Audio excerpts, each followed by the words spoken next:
Hola, bienvenidos a Esquina Literaria para todos los estudiantes de criminología. Les estoy leyendo este libro, Clásicos de la Criminología. Es una antología de diversos autores que tienen que ver con los inicios de esta disciplina. Espero que les sirva, les guste. Les recuerdo que estos autores vienen en orden cronológico. Hoy vamos a leer a Tomás Moro, este autor famoso por el título de Utopía. Tomás Moro, 1478-1535, abogado, político y diplomático inglés. Nació en 1478 y murió en 1535.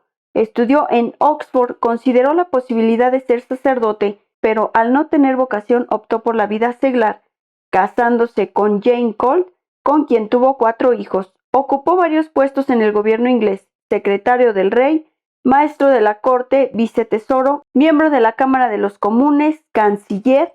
Mantuvo amistad con los más importantes pensadores de la época: Erasmo, Vives, Sude, Colette, y su obra escrita es abundante, desde versos hasta ensayos, aunque su trabajo más conocido es Utopía, del que nos ocupamos en esta ocasión.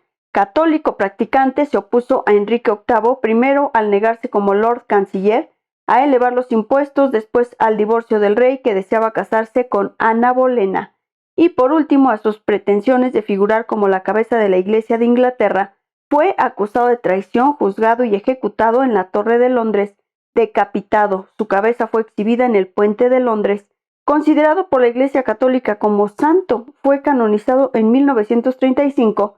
La Utopía, publicada en 1516, es considerada como una de las obras maestras del Renacimiento y tiene conocimientos criminológicos, algunos de ellos asombrosamente actuales. De Utopía hemos elegido algunos párrafos. Utopía, libro primero, discurso pronunciado por Rafael Gitlodeo, ilustre varón, acerca del mejor estado de la República.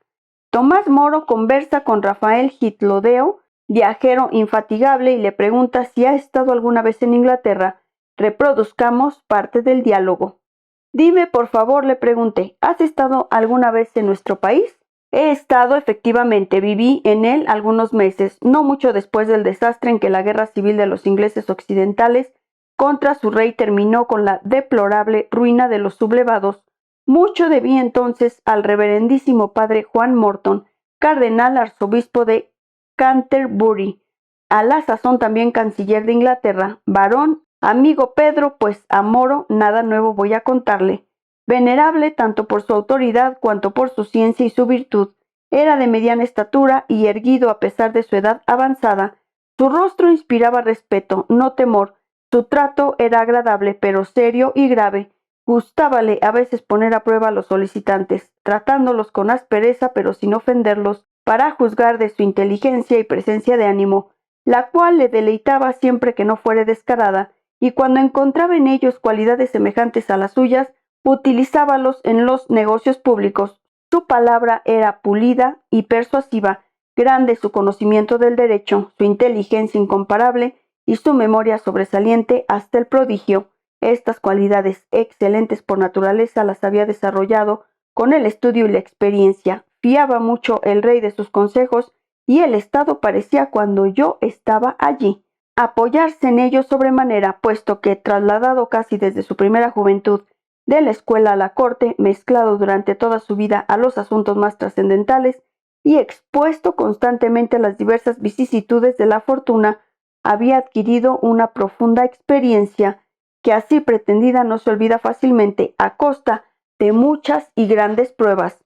Por casualidad, estando a su mesa un día, hallábase presente cierto laico versado en vuestras leyes, el cual, con no sé qué pretexto, comenzó a alabar con entusiasmo la rígida justicia que entonces se aplicaba a los ladrones, afirmando que con frecuencia había visto 20 de ellos colgar de una sola cruz, y preguntándose muy admirado a qué fatalidad se debía el que, siendo tan pocos los que escapan al suplicio, hubiese sin embargo tantos que obraban de igual modo. Entonces me atreví a hablar con libertad delante del cardenal.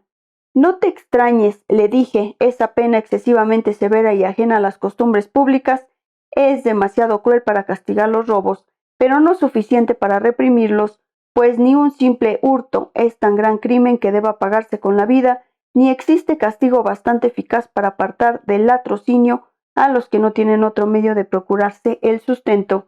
En esto no solo vosotros, sino buena parte de los humanos, parecéis imitar esos malos maestros que mejor que enseñarlos prefieren azotar a sus discípulos.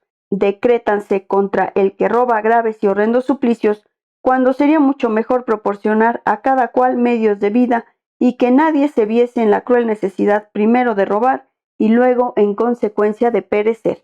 Bastante, dijo él entonces, se ha proveído a esto, ahí están las artes mecánicas y la agricultura, con las que podrían ganarse la vida si por naturaleza no se inclinasen al mal.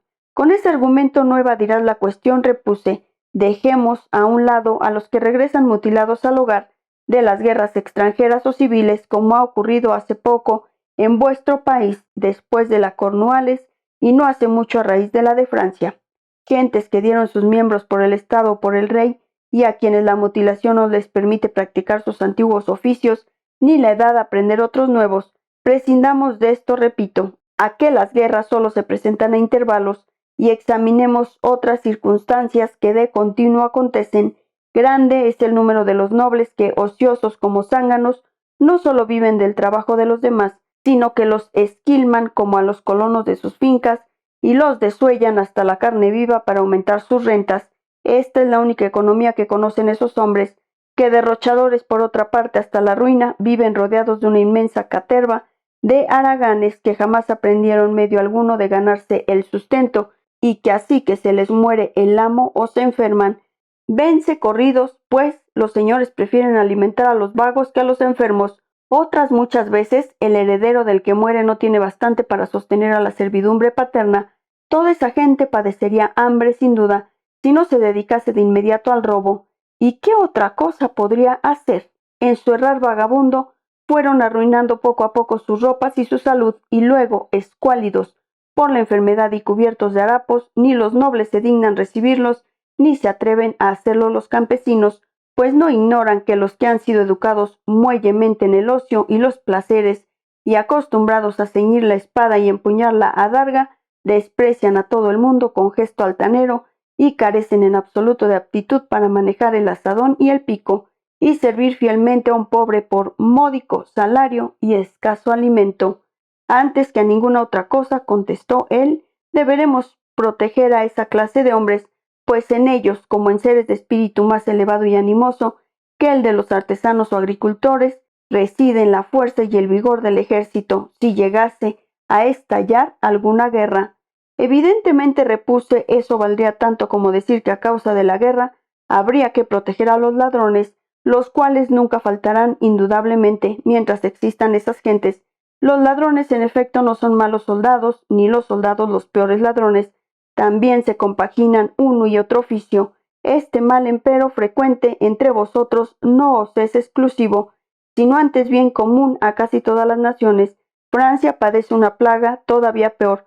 Todo el país se encuentra, aún en tiempos de paz, si a eso puede llamarse paz, repleto y asediado de soldados mercenarios, sostenidos por la misma convicción que os ha determinado a mantener aquí a servidores ociosos, porque esos pedantósofos creen que la salvación del Estado depende de tener siempre dispuesto un ejército poderoso y fuerte, compuesto especialmente de veteranos, ya que en nada se fían de los bisoños, parecen incluso provocar las guerras para que los soldados se adiestren, teniendo hombres que degollar y, como dice ingeniosamente Salustio, no se entumezcan con la inacción las manos y el espíritu.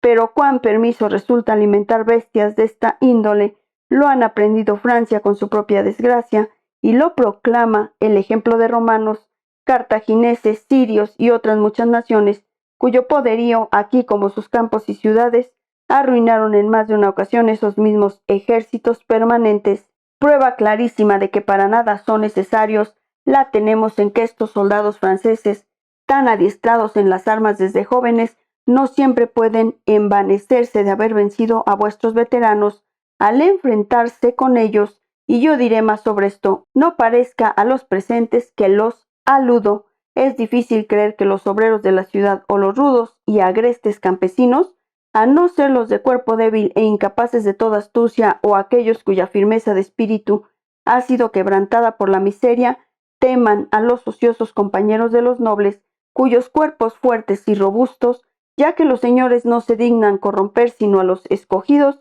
se debilitan con el ocio o se ablandan en ocupaciones casi mujeriles, e incluso los preparados por la vida con oficios útiles y expertos en trabajos viriles se afeminan.